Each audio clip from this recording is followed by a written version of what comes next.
বিসমিল্লাহির রহমানির রহিম। আসসালামু আলাইকুম ওয়া রাহমাতুল্লাহি ওয়া বারাকাতুহু। প্রিয় দেশবাসী ও প্রবাসী ভাই বন্ধুগণ, আপনারা আমাদের লাইভটি যেখান থেকে দেখতেছেন সবাইকে আন্তরিক শুভেচ্ছা ও অভিনন্দন। প্রিয় বন্ধুগণ, আমাদের লাইভটি আপনারা বেশি বেশি করে শেয়ার করুন। আমি আপনাদের সাথে আছি লেখক ফয়সাল আহমেদ সুমন।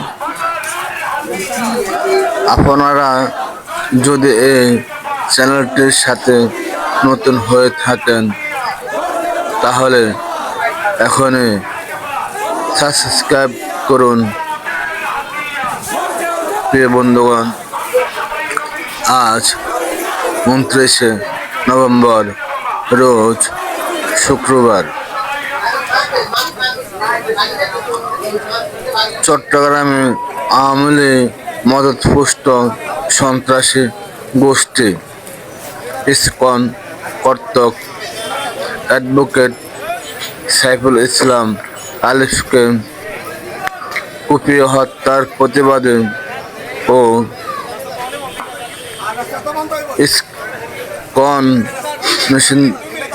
নিষিদ্ধের দাবিতে রামগঞ্জে বিভিন্ন স্থানে বিক্ষোভ মিছিল ও সমাবেশ অনুষ্ঠিত হয়। উক্ত অনুষ্ঠানে উপস্থিত ছিলেন সম্মিলিত তৌহিদি জনতা এবং আলেম ওলামাগণ। আমরা হিন্দুদের সাথে বন্ধুত্ব করে ওদের মন্দির পাহারা দিয়ে আজ, অথচ হিন্দুরাই আমাদের মুসলিম ভাইদেরকে হত্যা করেন।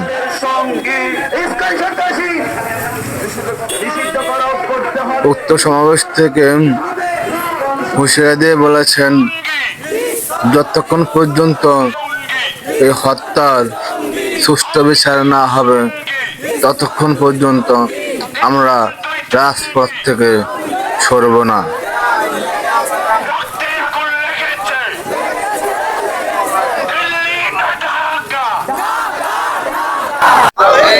আমরা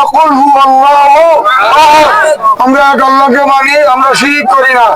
আর হিন্দুরা শিরিক করে, আমরা প্রতিদিন তাদেরকে বদদুয়া দিই, গায়রিল মাগদুবি আলাইহিম ওয়ালাদ-দাল্লিন। সম্মানিত সহকারী অধ্যাপক জনাব সুফি আব্দুর রশিদকে সামনে আসার জন্য সবিনয় অনুরোধ করছি। সুফি আব্দুর রশিদকে সামনে আসার জন্য সবিনয় অনুরোধ করছি।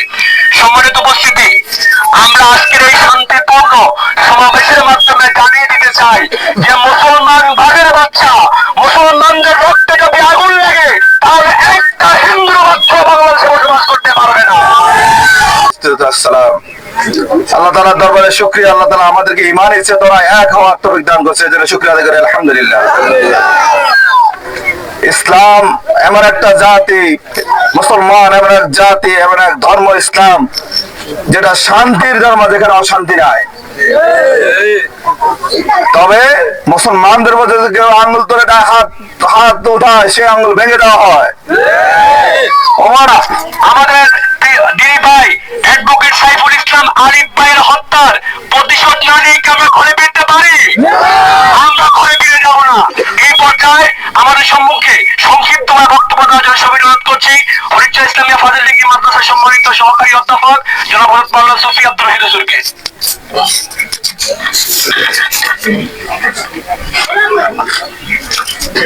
আসসালামু আলাইকুম ওয়া রাহমাতুল্লাহি ওয়া বারাকাতুহু। আমরা আপনার থাকার জন্য এবং উচ্ছৃঙ্খলতা প্রকাশ না করে প্রতিবাদ জানানোর জন্য আশাবাদ ব্যক্ত করে আমার সংক্ষিপ্ত কথা এখানে শেষ করছি। আসসালামু আলাইকুম ওয়া রাহমাতুল্লাহি ওয়া বারাকাতুহু। কে নিয়েছেন আমাদের হিন্দুবাদী এই উগ্রবাদী সংগঠন ইসকন নামের যেই জঙ্গি সংগঠন আছে, এই সংগঠনটাই আমাদের মুসলমানদেরকে অনেক কষ্ট দিয়েছেন। বিশেষ করে আমাদের আকাবির আসলাফদেরকে অনেক কষ্ট দিয়েছেন। আমাদের আল্লামা সাইদি সাহেব রহমতুল্লাহি আলাইহিকে অনেক কষ্ট দিয়েছেন। এই হিন্দুবাদী যারা হিন্দুবাদী সরকারও তাদেরকে অনেক অগ্রাধিকার দিয়েছেন বিদায় আমরা তারা কি করতে পেরেছে, তারা আমাদের ডিসি ওসি সবগুলো জায়গা তারা দখল করেছেন। দখল করতে তারা আমাদের আল্লামা দেলাওয়ার হোসেন সাইদিকে নিয়ে অনেক কটূক্তি করেছেন, অনেক কষ্ট দিয়েছেন। আল্লামা মাহমুদুল হক সাহেবকে অনেক কষ্ট দিয়েছেন, আমাদের আকাবিরদেরকে অনেক কষ্ট দিয়েছেন। এই খেলার অবশেষে তারা আল্লামা দেলাওয়ার হোসেন সাইদিকে এই জাহান্নামের বিষ, এই জান্নাতের বিষ পান করিয়ে শহীদ করেছেন। আমরা এর তীব্র নিন্দা এখান থেকে জানাচ্ছি। আল্লামা দেলাওয়ার হোসেন সাইদি চলে গেছেন, তার উত্তরসূরিরা চলে যান নাই। আল্লামা আহমদ শফি সাহেব দুনিয়া থেকে চলে গেছেন, তার উত্তরসূরিরা দুনিয়া থেকে চলে যান নাই।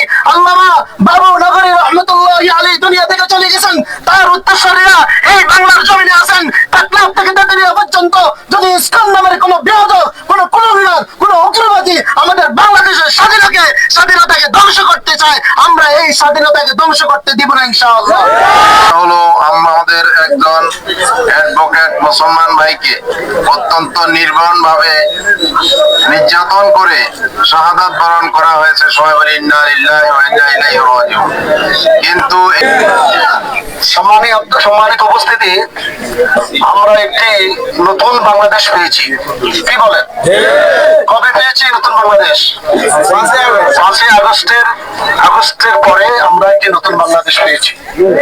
আমরা যদিও নতুন বাংলাদেশ পেয়ে থাকি, কিন্তু এই উগ্রবাদী হিন্দুদের ইসকন নামক যে সংগঠন এই সংগঠনটি অনেক পুরাতন। এই সংগঠনটা অনেক পুরাতন।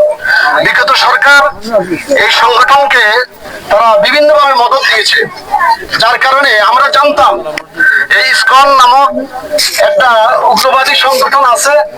আর এই সংগঠনকে বিগত সরকার তারা নানানভাবে সহযোগিতা করেছে, মদত দিয়েছে, কিন্তু তখন আমাদের প্রতিবাদ করার সেই সাহস ছিল না, আমাদের সেই সুযোগ ছিল না, আমরা তখন পারি নাই। কিন্তু নতুন বাংলাদেশ হওয়ার পরে আমরা সেই সুযোগ পেয়েছি, কথা বলার সুযোগ পেয়েছি, প্রতিবাদ করার সুযোগ পেয়েছি, ঐক্যবদ্ধ হওয়ার। কি বলেন, ঠিক কিনা? তো সুতরাং আল্লাহ রাব্বুল আলামিন ইরশাদ করেন, লাতাজিদান্না আশাদ্দান নাসি আদাওয়াতাল লিল্লাযিনা আমানুল ইয়াহুদা ওয়াল্লাযিনা আশরাকু।